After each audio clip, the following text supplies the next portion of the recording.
যে ব্যক্তি একদিন করে 9টা রোজা রাখবে, আল্লাহ তাআলা প্রতিটা রোজার বিনিময়ে তাকে 1 বছরের রোজা রাখার সমপরিমাণ সওয়াব তার আমলনামায় লিখে দিবেন।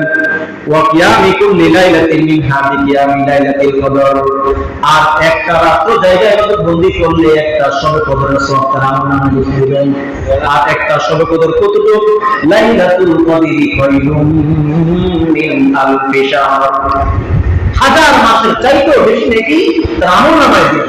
সুবহানাল্লাহ। জিলহজ মাসের 10 দিনের প্রথম আমল যে চুল, নখ, নাভির নিচের পশমগুলি এবং হাতের নখগুলি, মুখগুলাকে ছোট করা, চুলগুলাকে ছোট করা, সুন্দর পরিপাটি হইয়া এই 10 দিন এগুলা কাহা থেকে বিরত থাকবে, নারী পুরুষ সকলেই।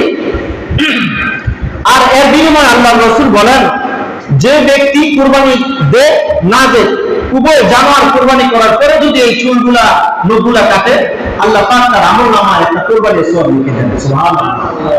2 নাম্বার, জিলহজ মাসের এই 1 থেকে 9 দিন পর্যন্ত এই আমলের চাইতে আর কোনো উত্তম কোনো আমল নাই।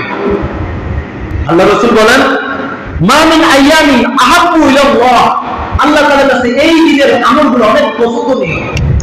বলে কি এই শুধু এই আমলগুলো করা আর কি নামাজ রোজা হজ, নামাজ রোজা এগুলো যে আদায় করতেছি এগুলো কি হতেছে না?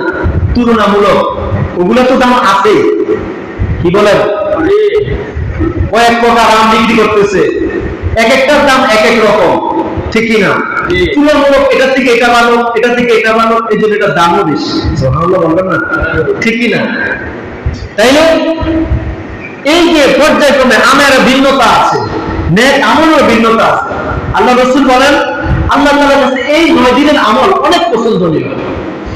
ইয়াদিলু সিয়ামু কুল্লি ইয়াউমিন মিনহা বিসিয়ামি সানাতিন, যে ব্যক্তি একদিন করে 9টা রোজা রাখবে, তো আল্লাহ তাআলা প্রতিটা রোজার বিনিময়ে তাকে 1 বছরের রোজা রাখার সমপরিমাণ সওয়াব তার আমলনামায় লিখে দিবেন।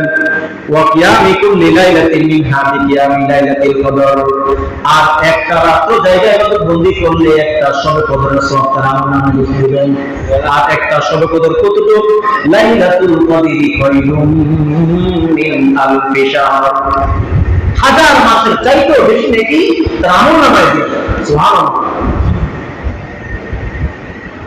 এই জিলহজ মাসের এই আমলগুলা আল্লাহ তাআলা আমাদের উম্মতে মুহাম্মাদের জন্য নির্ধারণ করে দিয়েছেন। কেননা আমাদের নবী হায়াত পাইছেন কম, আগের নবীরা হায়াত পাইছেন বেশি, উম্মতরা হায়াত পাইছেন বেশি, তাদের নেক আমলের সাথে আমরা কুলাবো না। এই জন্য বিশেষ কিছু আমল আল্লাহ তাআলা আমাদেরকে দিয়া, আল্লাহ তাআলা ওই সাহাবীদের, ওই নবীর উম্মতের সমপরিমাণ নেকি আমাদেরকে দিয়া দিবেন। সুবহানাল্লাহ।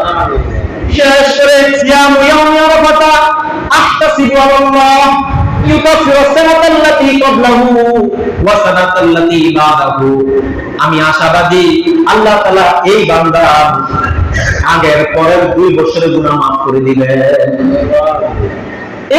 এটা হলো জিলহজ মাসের 9 তারিখ, অর্থাৎ ঈদের আগের দিনের যে রোজা, ঈদের আগের দিনের রোজাটা যে ব্যক্তি রাখবে তার আগের পরের 2 বছরের গুনাহ আল্লাহ তাআলা maaf করে দিবেন। রাখবো তো ইনশাআল্লাহ।